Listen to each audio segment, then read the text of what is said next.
Defects at Bayview Apartments. Let's have a look. Hello everyone, Florian.heise here and welcome to another episode of HeiseSays. Grab your stein of coffee. We're going to have a look at an ABC article which is discussing defects in the Bayview Apartments in Ryde. Now, there's an issue here, everyone, that we need to be aware of. Owners of the Bayview Apartments in Ryde fix defects after the developer goes into liquidation. Now, I was looking at, talking about this last year, different projects or developers going bust, and I went to the ASIC website to look at the notices, the liquidation notices or the, insolvency notices, all of that when a building company is going under.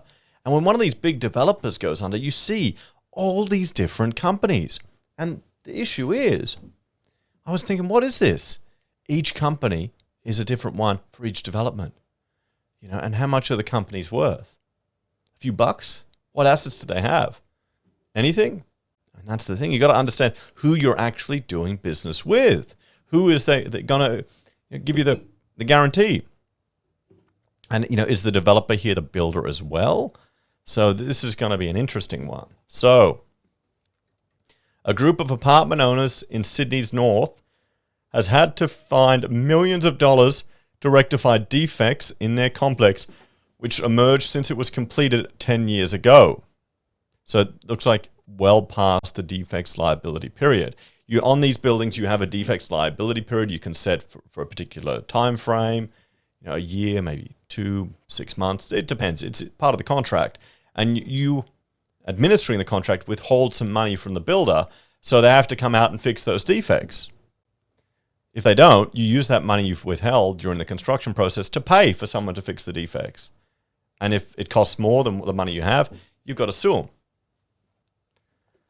The developer behind the project, 8284 Belmore Street Proprietary Limited, there you go, was liquidated 2 years after the apartments were built.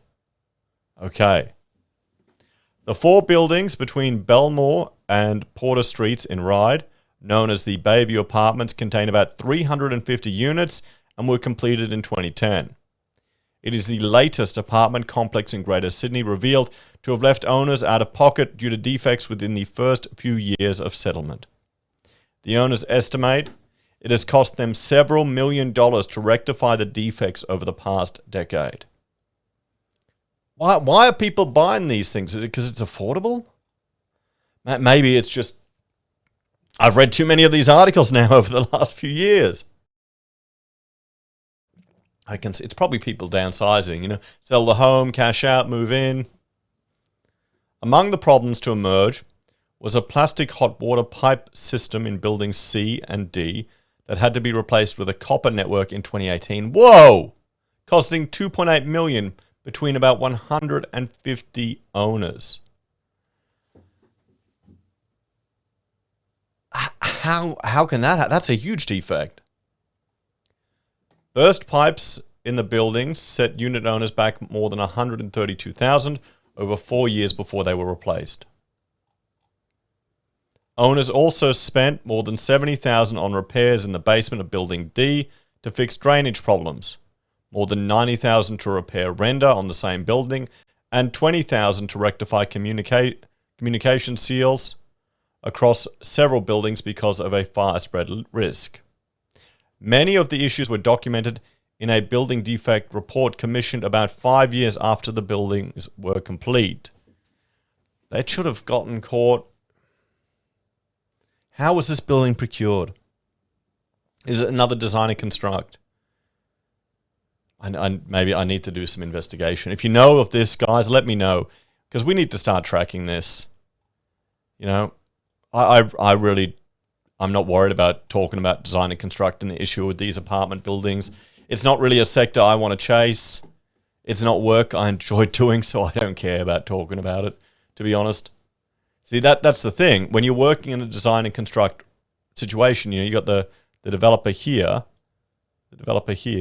and underneath you've got, the architect, you've got the builder, you've got everyone the builder may be the developer too. You've got the certifiers, everyone, all the traditional people that should be checking this stuff are all working under there, and you could lose the next potential project. And don't get me wrong, design and construct can work. It can go well. We've used it before on mine jobs, but it's just depends. While the report listed the defects, it did not determine who was responsible for them. That's the thing, it can't. The problem is here's the thing, it gets really confusing if it's a construction defect or if it's a maintenance defect. It needs to get caught in that defects liability period. There needs to be a walkthrough. And I guess is it not happening? Is it getting mixed? These are big projects too.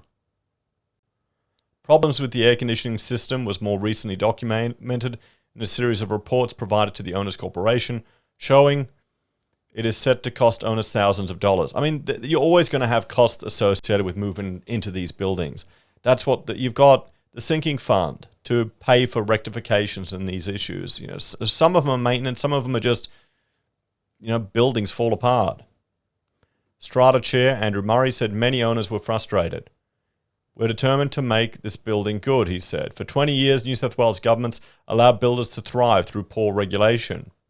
They're only just beginning to get their act together. Mr. Murray said the extra costs had put a big strain on residents when they were not expecting any further expenditure. The hot water and air conditioning costs were a tremendous shock, he said. Many of these people are ordinary young families with their mortgages and not much extra cash. I feel terribly sad for the young families and even retired pensioners who have bought in and have very little extra money to meet those sudden expenses. Investigations by the Owners Corporation to pursue the developer for any alleged responsibility found it was highly unlikely legal action could proceed because the company had been wound up and the warranty period for the buildings had expired. It was developed by 8284 Belmore Street Proprietary Limited, a subsidiary of Hallmark Group and formerly directed by prominent Sydney developer Sarkis Nassif. The company was liquidated in 2012, about 2 years after the buildings were completed. Mr. Nassif is the founder and director of Hallmark Holdings. A recent investigation commissioned by the Bayview Apartment strata managers found early attempts to ask parent company Hallmark for help with waterproofing issues in the basement in 2012 only resulted in the installation of drip trace. Well, they're gonna do the cheapest thing possible, everyone. This is why you need an independent third party. This is why traditionally you'd have the architect there between the developer and the builder managing that relationship.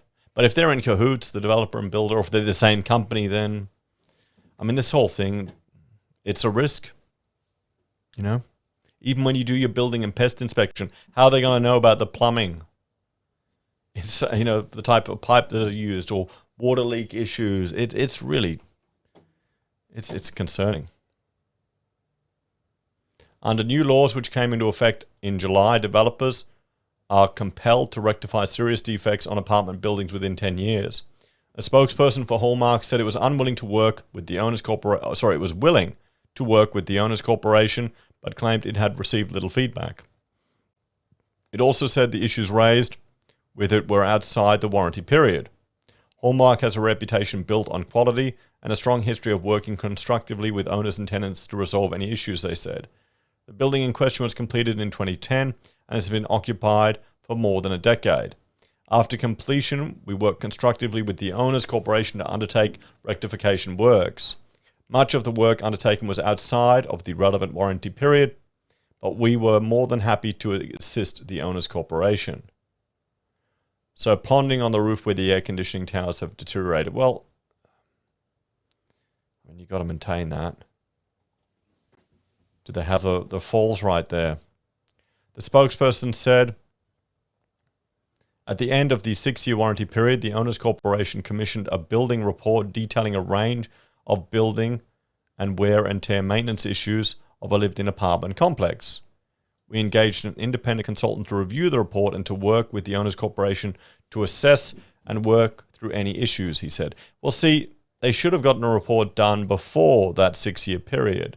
So they would have had, more chance to identify things. But some of it's going to be maintenance. Some of it, I bet you, will be maintenance. This is where it becomes quite quite an issue of what's a defects and what's a maintenance issue. And we attempted to arrange times to conduct joint inspections of the building and start this process, but received no response. Hallmark declined to provide ABC News with a list of items it helped to rectify on behalf of that company. The Hallmark Group has more recently completed a number of other residential projects in nearby Meadowbank. New South Wales Shadow Minister for Better Regulation, Courtney Heise, is one of 7 parliamentarians conducting a review into the regulation of building standards and disputes.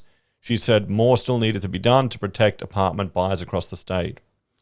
You have more protection. Oh, okay, I'm sick and tired of this shitty line. You've got more protection from a $100 appliance than a $1 million building. Yeah. Buying an apartment in Sydney should bring you joy and financial security, not heartbreak and ruin. The plight of the Bayview apartment owners shows the system is broken and needs fixing urgently. No, it doesn't show that. It doesn't. I mean, here's the thing. The body corporate has a duty of care. Weren't they doing inspections more often? What was identified? If, they're talking about pipes here, did they take them to court straight away to get their money back? Why did they wait 6 years to do that report? So we've got to see. I mean, I feel sorry for the people here, but, what's the takeaway, guys? What's the solution to this? Now, we've got to understand these type of projects, particularly in New South Wales, are being used to score political points. So we've got to keep that in mind. It'll be interesting to see what are actual defects here and what are just wear and tear and degradation of a building. That's why you have a sinking fund. You needed to maintain stuff. If there's actual defects, they need to pursue action against the company's been liquidated. So they can't go after anyone. That's the real issue, is the ability for people to phoenix these companies. There needs to be a guarantee from the parent organization that flows through to the people buying these apartments. It's worth bloody nothing. It's nothing. Any guarantees or warranties, they're not worth a thing if everything's tied up to this one building.